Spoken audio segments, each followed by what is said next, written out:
Assalamu alaikum, 7th class. Today we are going to finally complete our lesson number 4, environment and feeding relationships. So we will discuss the last topic of this chapter. It's will food web. And today's diary is you have to solve the exercise, which is include the fill in the blanks and MCQs. Then you have to learn the quiz answer from 31 to 55, and you have to learn the long question number 7 on notes. Its page number is 44 and 45. So let's start the last topic of our chapter. It's about food web on page number 43. So what is the food web?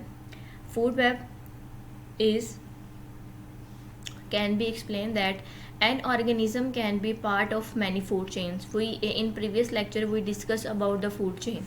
If we revise the concept of food chain, what is the food chain?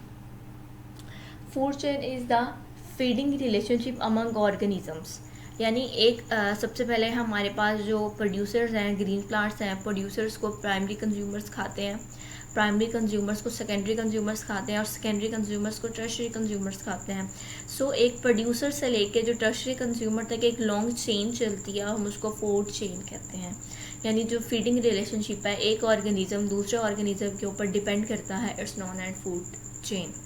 सो क्या होता है कि जब different food chains आपस में एक दूसरे के ऊपर ओवरलैप करती हैं, यानी डिफरेंट फूड चेन्स आकर एक ही प्लेटफॉर्म पर इकट्ठी होती हैं, तो it's known as food web. Several food chains in an ecosystem overlap to form a network. It's known as food web.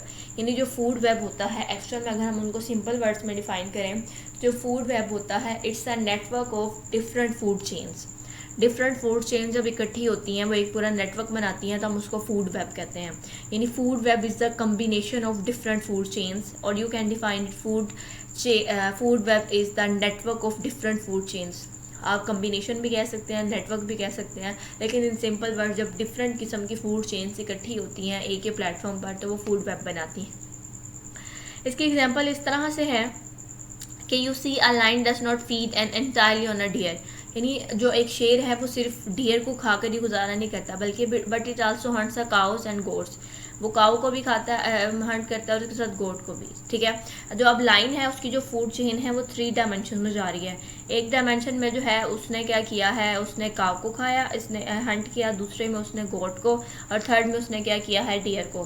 Similarly owl and hawk may also take a different organism as their food. So most of the animals feed on one or more than one kind of animals. Therefore many food chains form a kind of network or a food web. यानी जो एक animal होता है, इसको हम यहाँ से हम क्या कर सकते हैं, थोड़ा सा समझ सकते हैं.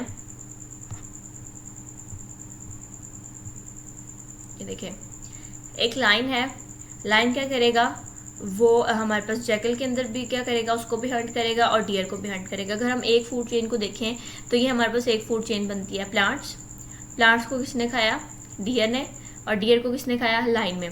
सो ये एक फूड चेन हो गई. अब ये जो लाइन है, ये जैकल, यहाँ से हम स्टार्ट करेंगे. प्लांट को किसने खाया, रैबिट के बाद हमारे पास सेकंड नंबर पे क्या आता है, जैकल, और जैकल के बाद क्या आता है, लाइन. तो ये एक सेकंड फूड चेन हो गई. फर्स्ट फूड चेन ये है plant, deer, lion. Second food chain कौन सी हो गई, plant and producers. Obviously producers को प्राइमरी कंज्यूमर्स खाएंगे, देन सेकेंडरी कंज्यूमर्स है या टर्शरी कंज्यूमर्स है. उसके बाद एक थर्ड वन हमारे पास इसी में एक फूड चेन आती है. सबसे पहले प्लांट है, प्लांट को कंज्यूम कौन कर रहा है, गोट को कंज्यूम कौन कर रहा है, जैकल. अब इस गोट को डायरेक्टली जो है लाइन भी हंट कर सकता है और जैकल भी कर सकता है. ये हमारे पास थर्ड फूड चेन है.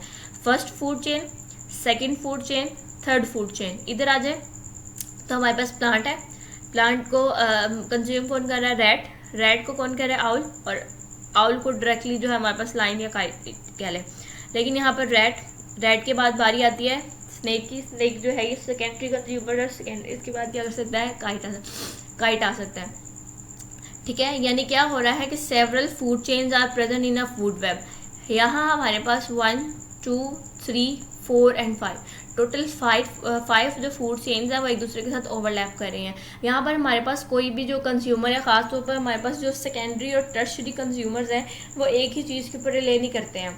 ठीक है। यानी जो लाइन है वो सिर्फ जैकल के ऊपर या डियर के ऊपर रिलाई नहीं करेगा, बल्कि वो क्या करेगा, अपनी वो फीडिंग जो है रिक्वायरमेंट्स है उनको पूरा करने के लिए वो डियर को भी क्या करेगा, कंज्यूम करेगा, हंट करेगा, जैकल को भी करेगा और गॉट को भी करेगा। इस तरह एक जो लाइन है वो 3 फूड चेन्स का हिस्सा है। इस तरह से डिफरेंट जो फूड चेन्स हैं जब वो इकट्ठी होती हैं वो एक पूरा नेटवर्क बनाती हैं, तो उसको क्या कहते हैं, हम इसको फूड वेब कहते हैं। आज का जो मेन टॉपिक जो था वो यही था कि फूड चेन से फूड वेब किस तरह से मुख्तलिफ है। फूड चेन जस्ट एक सिंपली चेन होती है जिसमें सबसे पहले प्रोड्यूसर्स होता है, फिर प्राइमरी कंज्यूमर होता है, फिर सेकेंडरी और फिर टर्शरी। एक सिंपल फूड चेन होती है। लेकिन जो फूड वेब होती है उसके अंदर डिफरेंट किस्म के प्राइमरी कंज्यूमर्स होते हैं, डिफरेंट किस्म के सेकेंडरी कंज्यूमर्स होते हैं, टर्शरी कंज्यूमर्स होते हैं, और वो कहीं ना कहीं आपस में आकर मिल रहे होते हैं।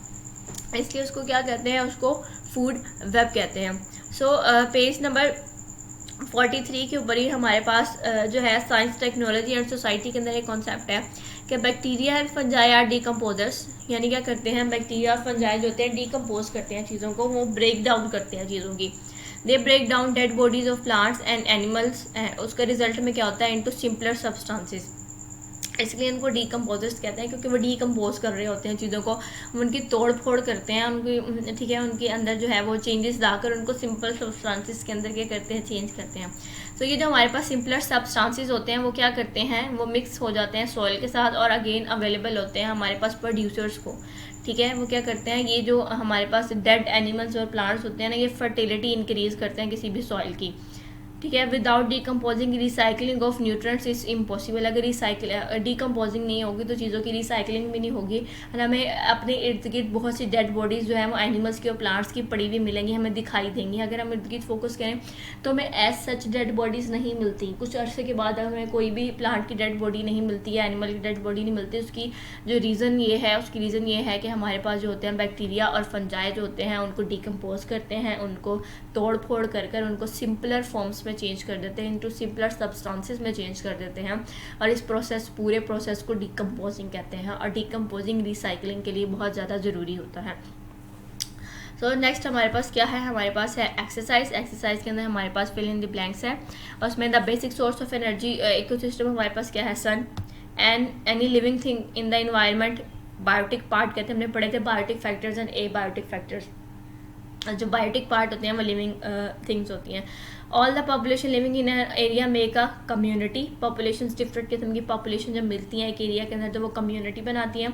Several food chain overlap in a food web and breaking down bodies of dead animals and plants. हमने पीछे पढ़ा कि डीकम्पोजिंग होता है, ये डीकम्पोजिंग का प्रोसेस होता है, और जो उनसे बैक्टीरिया और फंजाई जो करते हैं ब्रेक डाउन करते हैं उनको डीकम्पोजर्स कहते हैं। इस प्रोसेस को डीकम्पोजिंग कहते हैं। हमारे पास आगे MCQs है। The sunlight energy enters in ecosystem through plants. क्योंकि प्लांट्स क्या करते हैं, डायरेक्टली सनलाइट को क्या करते हैं, ग्रैब करते हैं, उनको क्या करते हैं, फोटोसिंथेसिस के प्रोसेस के अंदर यूज़ करते हैं। Organism that make their own food are called producers. हमने बात की थी, जो प्लांट होते हैं वो प्रोड्यूसर्स होते हैं। Bacteria and fungi are decomposers. Which one is the producer in an ecosystem, lion, plant, hawk and rat. Obviously plant जो है वो प्रोड्यूसर है यहाँ पर। Which organism have maximum amount of energy in a food chain? Producers के पास होती है maximum amount of energy होती है, क्योंकि उन्होंने जो फूड होती है वो खुद प्रिपेयर की होती है। A group of tigers living in a reproducing in a forest in an example of a population। क्योंकि सेम काइंड ऑफ जो ऑर्गेनिज्म है, जो सेम काइंड ऑफ ऑर्गेनिजम्स होती हैं वो एक जगह पर रहती हैं और ख़ुद को रिप्रोड्यूस करती हैं, तो वहाँ की पॉपुलेशन बनाती हैं। ये आज का लेक्चर था। आज हमने क्या किया, हमने अपना जो लेसन नंबर 4 है उसको हमने क्या कर लिया है, कंप्लीट कर लिया है। आपने क्या करना है, इस एक्सरसाइज को अपनी जो रीडिंग बुक है उसके ऊपर सॉल्व करना है, और जो आज के टॉपिक से रिलेटेड लॉन्ग क्वेश्चन है, शॉर्ट क्वेश्चन है, उनको क्या करना है, लर्न करना है, और लर्न करने के बाद अपनी जो है उसको नीट नोटबुक के ऊपर प्रैक्टिस करनी है। In the next lecture we will start our next lesson which will be a lesson number 8. So thank you for today.